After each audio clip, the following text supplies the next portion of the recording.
Welcome back to Grassroots Media. Welcome back to this week's edition of the Terry Hoese Show, where we cover everything on the hardwood with the South Greene Rebels. As always, I'm joined here with Rebels head coach Terry Hoese. Coach, how are we doing this evening? I'm good. How are you? I'm doing well. It's almost Christmas break. Yes, it is. It's almost your favorite time of the year. You get a little break from the kids here at school. Absolutely. Can't get here quick enough.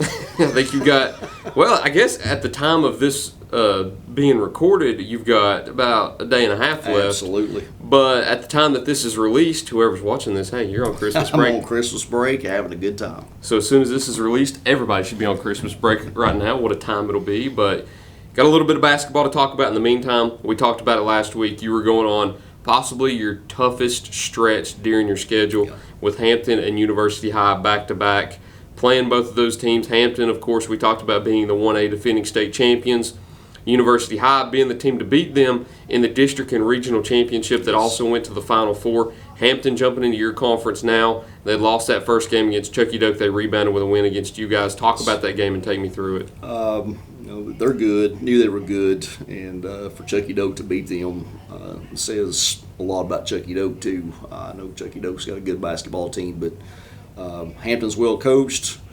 They do the same things they do every year. They get up and they press you in full courts. They push the ball. They make shots. They've got a big man that can score. And they just do all the little things right. And we come in Friday night, and the Roderick kid didn't play. He had a hamstring injury, and so we were kind of out a little kilter ourselves anyway. But I don't use that as an excuse. Hampton kicked our tails, and they're going to kick a lot of people's tails if they continue to play like they played in here Friday night. And that's one of those teams that, I think everybody circled on their calendar. That's one of the games that everybody wants to pay attention to, whether you play them home and away or if you circle both games. Everybody knows that Hampton's probably going to be one of the tougher tests within the region this year. And if you've scheduled University High as a home and away series too, it doesn't count towards conference play because they're in a lower classification.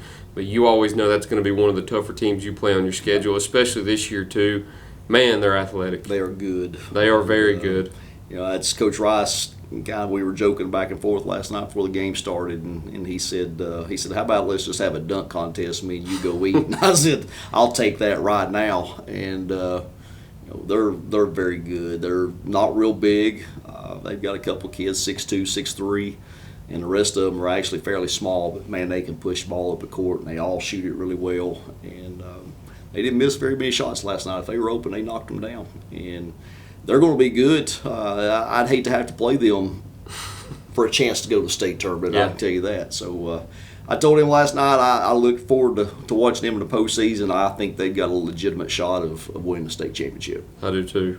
Haven't talked to North Greene about them yet, so I'll have to talk to Coach Tarleton soon about that. I guess going into next year sometime in January, but I'm sure he's been watching some of these games too with the county teams. And they've kind of ran the table with the county so far with wins over West Greene, Chucky Doak, and South Greene. And they've still got to play all you guys again, including North Greene in that. But we've looked at their schedule too, and they've played some tough teams. Only 2 losses, Alcoa and Morristown East, with wins over all 3 of you guys. And they've, I think, beat Unicoi County too, which is another team that I don't think you have scheduled this year, do you? No, we don't. No. I know going into the Big H Barbecue Christmas Bash that we'll talk about in just a minute, you have Union County too. Yes. I think that's a team that you're familiar with, that you've played a little bit in the past too, through the Christmas tournament and in the opposite region once it comes playoff time too. But out of those 2 losses against Hampton and University High, what are some of the things that you want to work on that you learn about your team going forward? Well, we're disappointed. I'm disappointed. The kids are disappointed. And not necessarily that we got beat.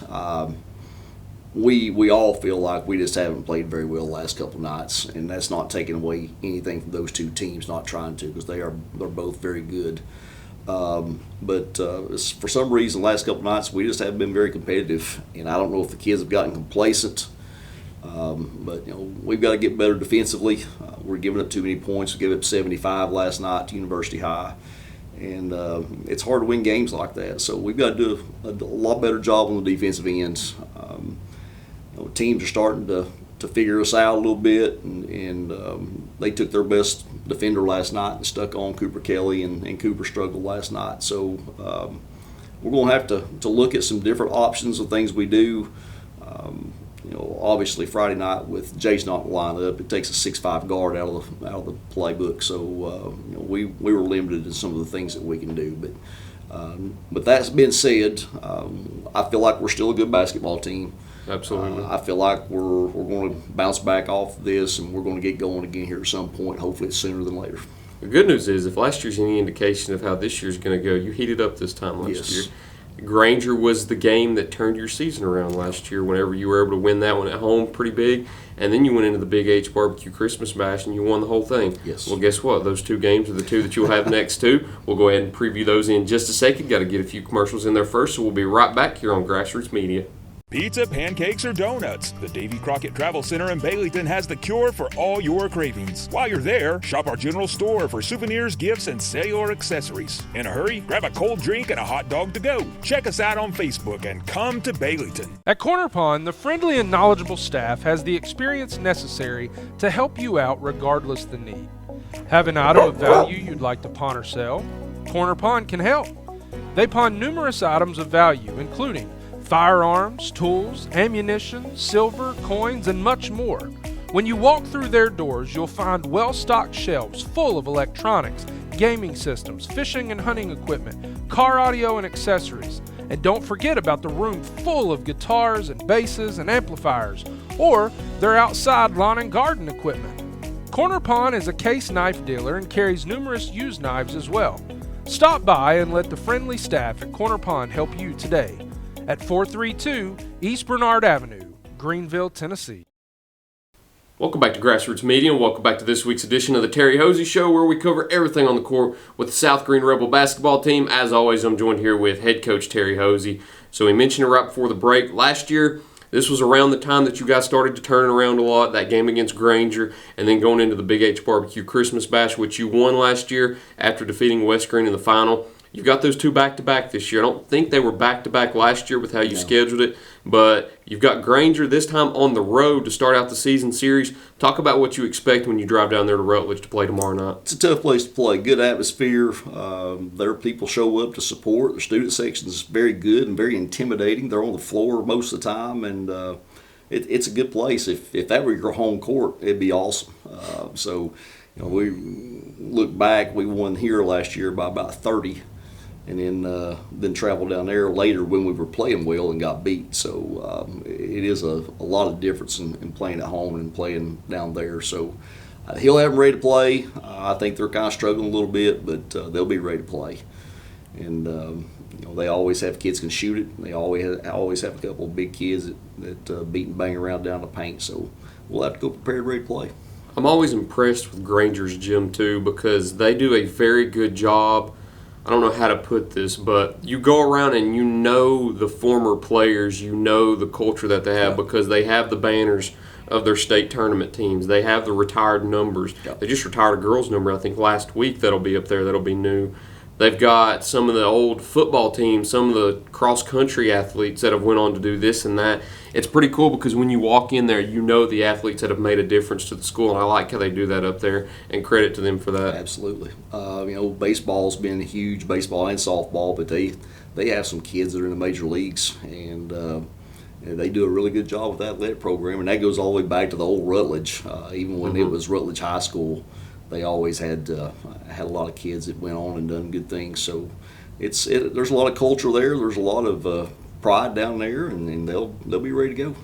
It's crazy to believe last year you played against a kid that was drafted in the MLB draft. Absolutely. I don't think anybody knew at the time he was playing here at South Greene last year that he would go on to be drafted by the Dodgers, but you never know. Granger's good at producing talent like that. They are. Brady Smith, and then you go 8 years ago, you had Trey Cabbage, who, Yes. like you said, just made his Major League debut this past season. But you've got the Big H Barbecue Christmas Bash right after that. You start it on Saturday, then you roll over and play the semifinals in the losers or winners bracket on Monday, and then the final game on Tuesday. You match up with Union County first this year. That's a team you're familiar with. Yes. I can't remember if that's the team that you played in the opening round last year. It is. But it's a team that you're also familiar with because they play in the opposite region from you. Right. So you could potentially face off against them come playoff time. I think that'll benefit you a lot too, knowing how their play style is last year and playing them this year too. So what do you expect going into the first round matchup? We've already watched some game film on them, and they are playing pretty much exactly the way they've played in the past. So we're familiar with them, and the majority of my kids have played against those kids at some point. So they're capable, and we'll have to go play well. But it is a good draw for us, especially with the rest of the field that's going to be there. Tri-Cities Christian coming in, and there's not a lot of people know a whole lot about Tri-Cities Christian, but the guy that's coaching up there has done a really good job of getting kids in, and they're talented. Lakeway Christian Academy's joined this year, so a lot of good teams in this thing, and if we go win it this year, we will have earned it. We'll go through some of the games real quick too on the opposite side. Well, I guess it's not the opposite side, but the same bracket with you guys. You've got Hancock County and Tri-Cities Christian, like you mentioned, so you'll either play the winner or loser of that. On the opposite side, West Greene matches up with Cott County to start out with, and Cherokee, the home team that's hosting, matches up against Lakeway Christian Academy. So there's a lot of diversity in here. You've got a lot of Christian schools coming in. You've got Cott County and Cherokee, who are classifications above you guys, and then you've got West Greene, same conference, Hancock County classifications below you guys. So it's kind of a mix of teams that you probably don't see, and that's what you see a lot of times going into tournament play. Who are some of those teams that you know to look out for in this tournament? Well, Tri-Cities Christian, like I just mentioned, and a lot of times you see these holiday tournaments, and you see the Christian schools in there, and you're like, well, those are kind of gimmies. And a lot of times those schools are not that good because of the competition they play. But Tri-Cities Christian's not your typical Christian school. They'll be able to play. They've got kids. I know there's a kid on that team that played with our kids this summer in 4-2-3 league, and then on the Big Shots team that traveled all summer. His name's Chris from Africa. Kid's about 6'5", 6'6", and guard point guard out in open court. They're solid. So they're really the only other team outside of West Greene, Cherokee that I know a whole lot about. Lakeway Christian Academy, they're notoriously pretty good year in, year out. So it's a good field. And Trey at Cherokee has done a really good job of getting some teams in there this year. It'd be nice to come back next week and have another play to show off for another show. It would be nice.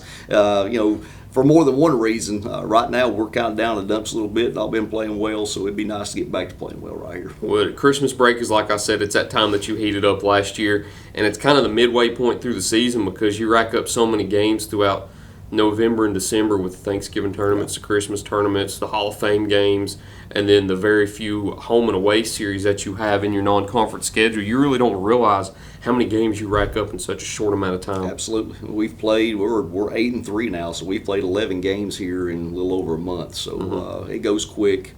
And we'll finish up tomorrow night. That'll be 12 games, and then we'll play 3 in the tournament. So before Christmas really rolls around, we've put in 15 games. So it never feels like that either. It does not. So it goes fast. Playing 2 and 3 a week, and you look up, and come January, and you're only playing at least 1 game a week, or sometimes 2 games a week, and you kind of it slows up a little bit, but. Gives you a little opportunity to get back in and work on some stuff that we need to work on. When you're playing all the time, it's hard to get in practice and get a lot of things done because it seems like you're constantly trying to game plan. So that is one of the nice things about even having Christmas break. We do this pre-Christmas. We try to stay away from the Ladies Classic and let our girls do that where we're not splitting fan base. And those couple weeks after this, we get in the gym and we can work on some stuff and try to get some things fixed. Good news is after this, they matter more too. Yep. You get into January, that's where you get the bunch of your conference games. You've played 2 so far, sitting at 1-1. You've got 6 left, and they're all important. Absolutely. Every single one of them become important. I think, it's 10 this year, isn't it? 10, yeah. That is right. 10, yeah. That is right. I forget that Hampton's joining. That's bumped it up a little bit more, too. So you got 2 extra that matter a little more now. But until then, hopefully we can sit here with a plaque in front of us again next week. Try some barbecue next week. Big H barbecue, it's great. It is. Those barbecue burn-in nachos, it doesn't get much better. I wish they had them at their home games too, outside of the Big H Classic, but that's okay. We'll sacrifice it for 1 week Absolutely. a year. I think everybody has to try the barbecue when they go up there. I mean, they're sponsoring it for Pete's sake. Why would you not try it? It would be bad to go down there and not at least eat some. They're the name that's on it. So I would encourage you, if you're coming to the tournament, eat some barbecue. Absolutely. But, Coach, that's all we've got. Thank you, Appreciate Tyler. your time once again. Thank you for sitting down with me. Thank you all for watching this week's edition of the Terry Hoese Show. We look forward to seeing you all next time here on Grassroots Media.